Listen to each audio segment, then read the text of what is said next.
Qur'ondagi Kahf surasida yerni fath qilib egallagan solih podshoh Zulqarnayn haqida Alloh taolo bayon qilib aytadiki: "Hatta iza balagha bayna as-saddayni wajada min dunihima qauman la yakaduna yafqahuna qawla." Zulqarnayn to ketayotib ikki tog' o'rtasiga yetib olgach, u tog'lar ortida biron gapni anglay olmaydigan qavmni uchratdi. Ya'ni dunyoni fath qilib Zulqarnayn ketib borar ekan, ikki tog'ning o'rtasiga o'tgan paytda bir qabilaga ro'baro bo'ldi. Bu qabila mana la yakadu qavman la yakaduna yafqahuna qawla. Bir so'zni anglay olmaydigan qavm.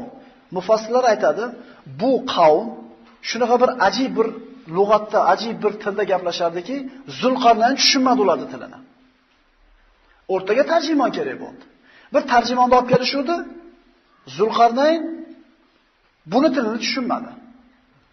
U tarjimonning tilini tushungan